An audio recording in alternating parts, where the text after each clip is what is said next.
Leo Tolstoy's Anna Karenina, first published in book form in 1878, is a sweeping novel about love, marriage, family, and the pressures of society in 19th-century Russia. The story centers on Anna Karenina, whose passionate relationship with Count Vronsky threatens her marriage, reputation, and place in society, while the parallel story of Konstantin Levin explores a very different search for love, family, faith, and a meaningful life. Tolstoy's literary style combines psychological realism, social observation, philosophical reflection, and richly detailed portrayals of everyday life. By moving between multiple characters and perspectives, he reveals the complicated motives and contradictions behind their choices. The novel explores themes of love and marriage, adultery, family, jealousy, social judgment, morality, faith, isolation, happiness, and the search for meaning. Anna Karenina remains important for the extraordinary psychological depth of its characters and its enduring examination of the conflict between personal desire, social expectations, and the consequences of the choices people make. The story starts with disorder inside the Oblonsky home in Moscow. Steva Oblonsky has betrayed his wife Dolly by having an affair with their children's former governess. Dolly is devastated and refuses to leave her room, while Steva is upset mainly because his comfortable family life has been disrupted. He apologizes, but his sorrow does not erase his selfishness, and Dolly feels as if the man she married has become a stranger. At his government office, Steva receives a visit from his old friend Konstantin Levin, a landowner from the country. Levin has come to Moscow for one reason. He loves Kitty Shcherbatskaya, Dolly's younger sister, and wants to propose. Steva encourages him but warns him that Kitty is also being courted by Count Alexei Vronsky, a polished officer who appears far more suited to high society than the awkward, sincere Levin. Levin sees Kitty at a skating rink, and their time together fills him with hope, but her mood shifts when his feelings become too clear. That evening, Levin visits the Shcherbatsky home and proposes. Kitty likes him, but she believes she loves Vronsky, so she refuses. Levin is crushed. Vronsky arrives afterward, and even Levin can see his charm. Kitty's father is unhappy because he prefers Levin, while Kitty herself cannot sleep, troubled by Levin's wounded face. At the train station the next morning, Vronsky meets Steva while waiting for his mother. Steva is there to greet his sister, Anna Karenina, who has come from St. Petersburg to help repair Dolly and Steva's marriage. Vronsky sees Anna before he knows who she is, and the two exchange a charged glance. Soon after, a railway worker is killed by a train, and Anna interprets the death as a dark omen. Anna visits Dolly with warmth and sympathy. She does not excuse Steva exactly, but she convinces Dolly that he is repentant and still capable of love. Dolly softens, and the household begins to recover. Kitty also meets Anna and admires her. At the ball, Kitty expects Vronsky to confirm his devotion by dancing the final mazurka with her. Instead, Vronsky dances with Anna, and Kitty realizes with humiliation that his attention has shifted. Anna, dressed in black and glowing with excitement, feels the danger of what is happening and leaves Moscow for St. Petersburg, hoping to escape him. Vronsky follows her train. Back in St. Petersburg, Anna returns to her husband, Alexei Karenin, and their son, Seryozha. Vronsky sees Karenin and immediately understands that Anna does not love him. Anna tries to convince herself that nothing serious has happened, but she begins moving away from her old respectable circle and into the more worldly society of Betsy Tverskaya, where her connection with Vronsky becomes open gossip. Karenin notices that something is wrong. He is jealous, but tries to treat jealousy as irrational and beneath him. When he warns Anna to be careful with appearances, she answers lightly and defensively. Their marriage remains outwardly intact, but inwardly it has begun to collapse. Nearly a year later, Anna and Vronsky finally become lovers. Afterward, Anna sobs because she understands that her life now belongs to Vronsky, while her dream of keeping both her marriage and her passion is impossible.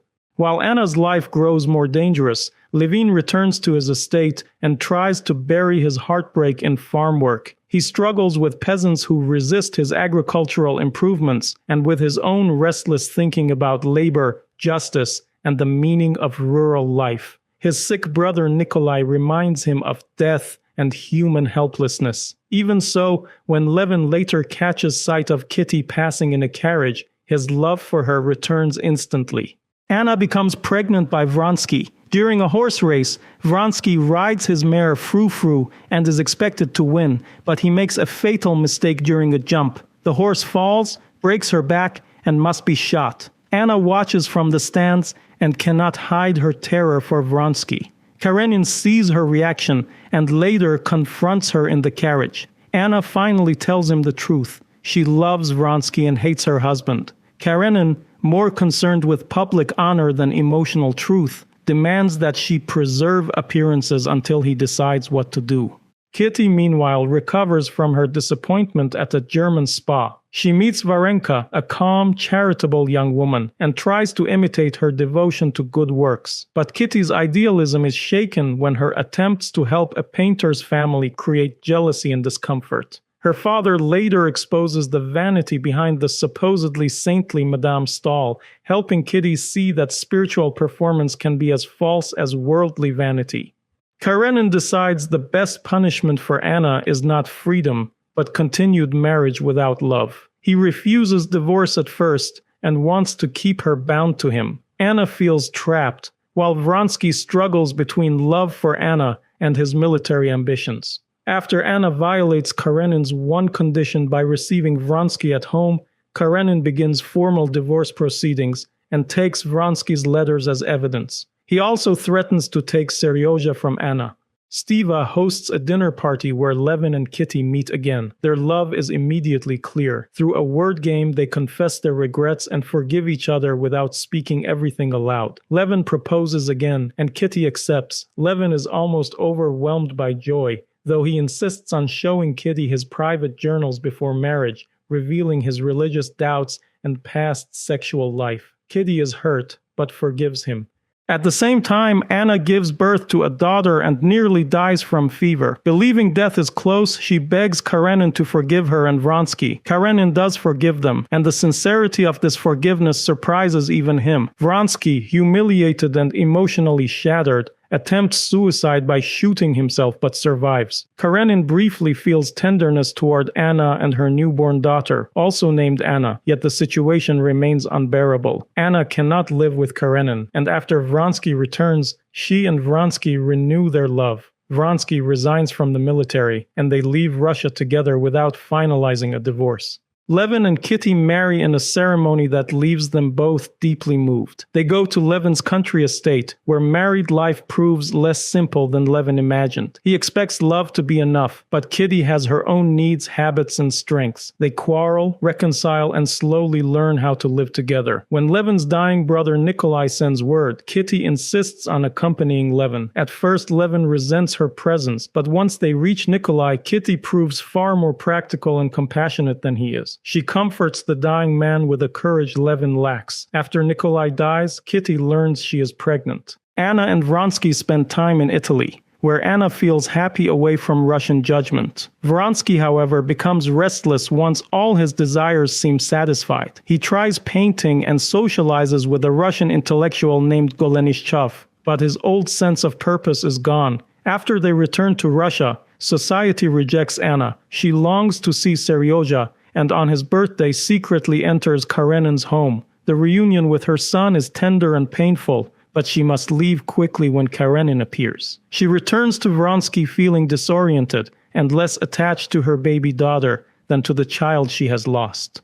Anna tries to force her way back into public life by attending the opera, despite Vronsky's warnings. There she is insulted and humiliated by society. She and Vronsky retreat to the countryside, where their life appears luxurious, but unease grows. Dolly visits and sees Anna's beauty, wealth, freedom, and unhappiness all at once. Vronsky asks Dolly to persuade Anna to seek a divorce so their daughter can be legally recognized, but Anna feels too proud and wounded to beg Karenin. Dolly leaves early, missing her own family, and uneasy about the fragility beneath Anna's glamorous life. Levin and Kitty move to Moscow for the birth of their child. City life is expensive and shallow to Levin, but he adapts more than he expects. He meets Anna through Stiva and is immediately struck by her intelligence, beauty, and sincerity. When he tells Kitty about the visit, Kitty becomes jealous, and they quarrel. Anna, meanwhile, compares Levin's warm response to Vronsky's growing coolness and feels more abandoned than ever.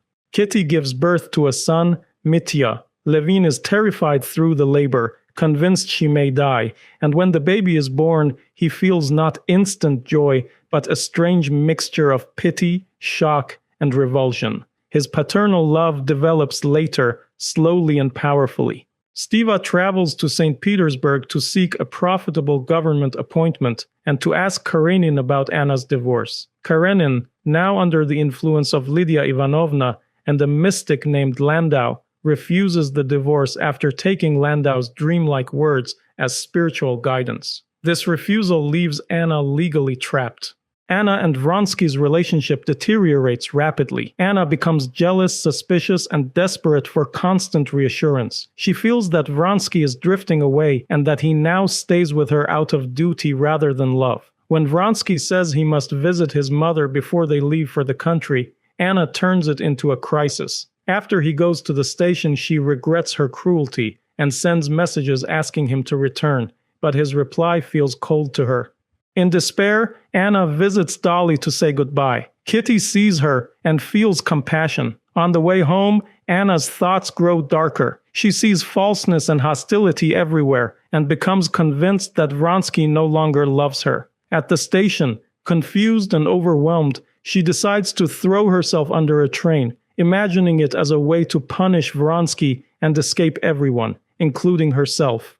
As she falls, she has a final flash of regret and prays for forgiveness, but it is too late. 2 months later, Russia is swept up in enthusiasm for supporting Slavic peoples against Turkish rule. Vronsky, hollowed out by Anna's death, joins the volunteers heading to Serbia and seems willing to die. His mother speaks bitterly of Anna, and Karenin has custody of Anna's daughter. The novel ends with Levin. Though married, a father, and outwardly settled, he is tormented by questions about death, faith, and the meaning of life. He reads philosophy but finds no satisfying answer, and at moments he even thinks of suicide. Then a peasant named Fyodor says that some people live only for their own appetites, while others live for God and goodness. This simple idea transforms Levin. He realizes that the meaning of life is not something reason can prove. It is found in living for goodness rather than selfish desire. Levin's new faith does not make him perfect. Soon after his revelation, he still becomes irritated and argues over small things. But he understands that moral failure does not erase faith. During a sudden storm, he fears Kitty and Mitya have been killed by a falling oak, and when he finds them safe, his love for his son awakens fully. Levin considers telling Kitty about his spiritual discovery, but decides that faith is too private for easy explanation. He ends with the belief that life's meaning lies in the good a person chooses to place into it.